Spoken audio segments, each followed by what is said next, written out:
The yoke. The yoke is a very flattering element that can be added to a skirt or dress. It helps create the illusion of a flatter belly. For instance, a gathered skirt. Often we have our gathers right here at the waistline, and sometimes it can make us feel fuller in the belly than we want to. If you have a yoke and then the gathers, you still have the fullness of the gathered skirt, but the trimness with the yoke. And there are countless styles you can make. You are limited only by your imagination. Today I'm going to show you how to pattern 4 different skirts with yokes. I'll be using the same shaped yoke, but you can create any shape you want. Once you understand the concept of making a yoke, you can be as creative as your imagination will allow. Later in the tutorial, I will show you several examples of different styles of yoked skirts. And at the end, I will show you one that I've made in fashion fabric and show you how I made it to help you make yours. All of the patterns that I'm showing you today are to be made with zippers going up the side. However, if you'd like to have a zipper going up the center back, just add seam allowance to the back yoke and the back skirt. Let's get started. You're going to be using your skirt sloper, and you want to have a line from the tip of each dart straight down, parallel to the center front and center back. This way we can do slash and spread without having any problems. Make copies of your skirt sloper, and this way we can cut these up. If you need a guideline, I would say average to tall people can come down 4 inches, and people that are maybe below 5'5", they might consider 3 inches, just for proportions. But you may certainly do the yoke any width that you want. I am going to do a 3-inch yoke for myself, so in half scale it will be 1.5 inches. So first, right angle at center front, and a right angle at the side seam, even if it's for 1/8 inch. Otherwise, it won't sew well to the other side. Now, I'm going to actually slash across this line. It's a good idea to put center front and center front so we don't lose our bearing. And we'll do the same thing for the back. Right angle at center back. If these lines aren't smooth, we'll smooth them out in a bit. Put these aside, and for the yokes, you want to completely close the darts. You could fold them, but sometimes it's easier just to slash and close. So I've slashed on one line, completely close that dart. Tape it shut. And the same here. And you can see there's a bit of a discrepancy, so we'll fix that in a moment. I am working on dot paper.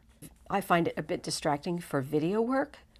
I'm going to do the full pattern. So first, I'm going to create a center front line and right center front.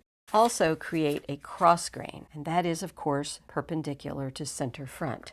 Fold this in half and pin the cross grains together. Make sure they're perfectly aligned. Position and trace the yoke. At center front, top and bottom, you want that to be a perfect right angle.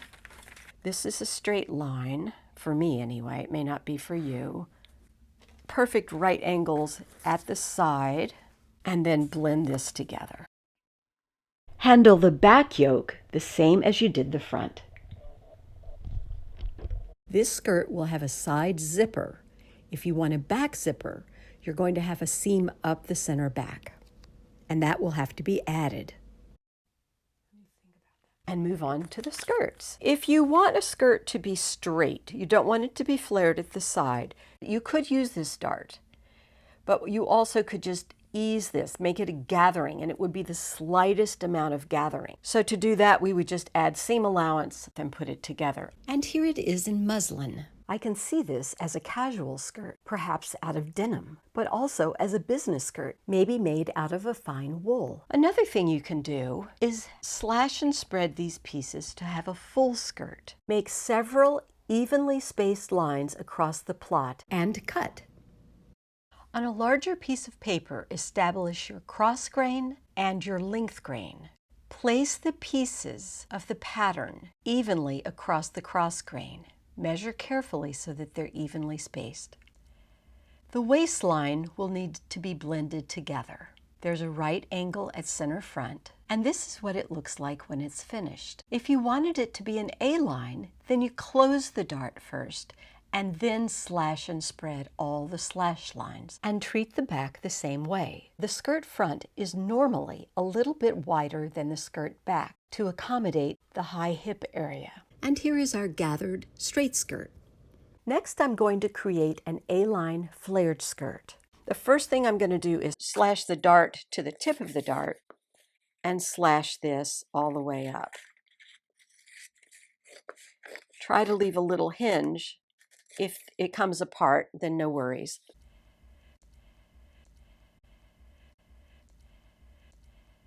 Put this on a fresh piece of paper. Establish your center front line and your hip grain line.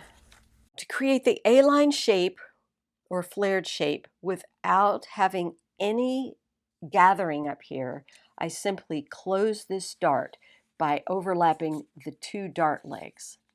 The dart is now entirely closed. The back has two darts, so we will see how that works.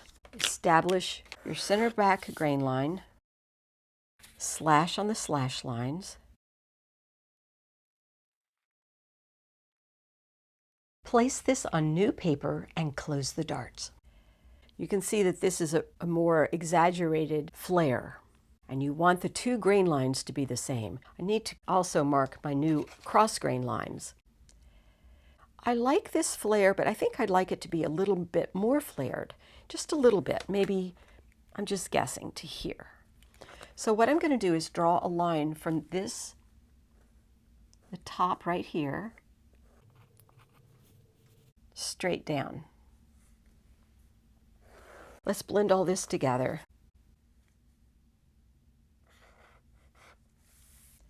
That looks like a good shape to me. Blend all this together.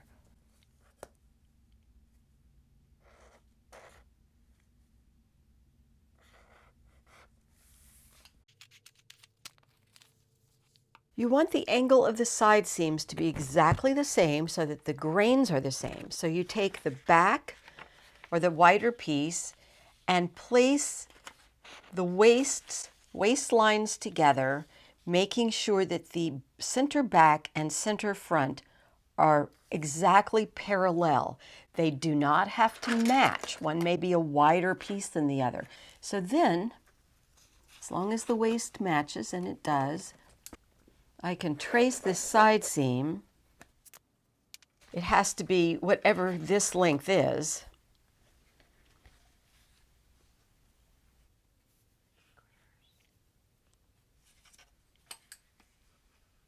A right angle at the corner, because it will sew to another piece just for a short while, and blend all this together. Double check your side seams to make sure they are the exact same length. Add a notch on the side seam close to the hip area. And we'll label it and put our grain lines, seam allowance, and notches. And here's the flared skirt in muslin. Some variations of yoked skirts. The skirt, as you see, was cut on the bias, while the yoke was on the straight grain. This is a beautifully shaped yoke and easy to do, with a box pleat down center front. This is a denim skirt with a wide yoke. Look at the asymmetry of this yoke and the fullness of the skirt. I have a feeling this is a medium weight linen by the way it's swinging. And this skirt is a knit with a very deep yoke and ruffles. And now to make a skirt with box pleats. I'll use the yoke from the first plot and the bottom front sloper with the yoke cut away. You'll need a much wider piece of paper, and the first thing you do, of course, is establish your center front grain line and cross grain. I've decided that I want 3 box pleats in the front and 3 in the back. I'd like to have one down the center front and then the other 2 on either side of the center front, but maybe not quite this close. So the first thing I'm going to do is measure approximately how far apart I want these.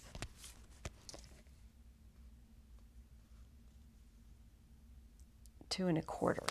So I'll write that down. The first thing I'm going to do is fold my pleats. 3 inches is a nice size for a box pleat. So in my half scale, I will use half of that, which is 1.5 inches.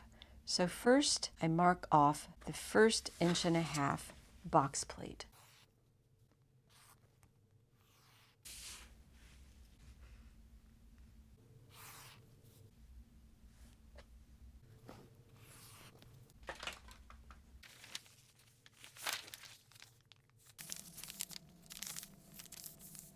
Taping it with removable tape.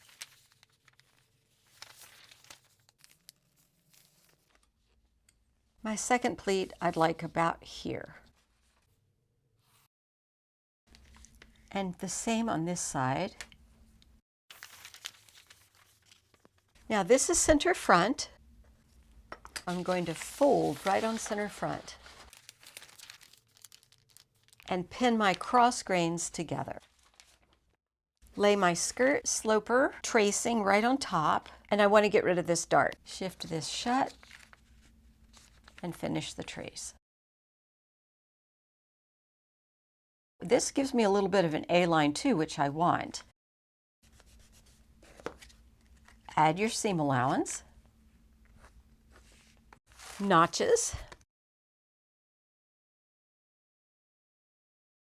What I'm going to do to save time is use my tracing wheel and trace through the seam allowance and my notches.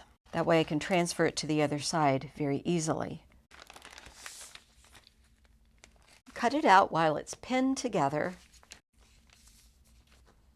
Here's my pattern for the front yoke and the skirt with 3 box pleats, and I put arrows to show which way they point. I would highly suggest, if these are pressed down pleats, that you do your pressing before you cut anything out. And also, the pattern at the bottom needs to be smoothed out. It may have some irregularities if you folded it and cut it at one time, so just smooth it out and then create your hem. Something more.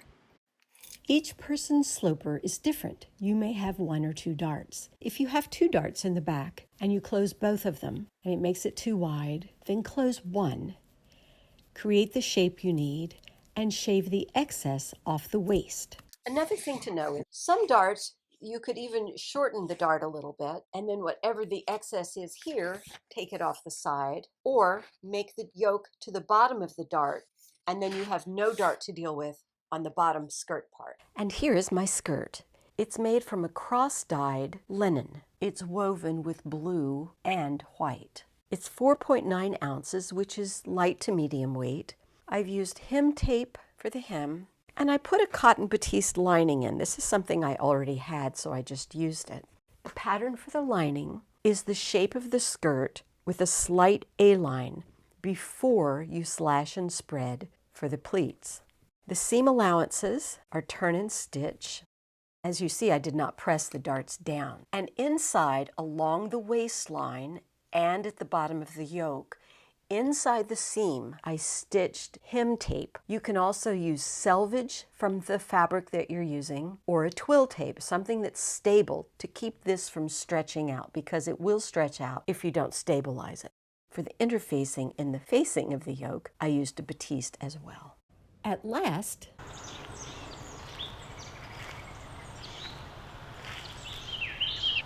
thank you for joining me, and see you next time.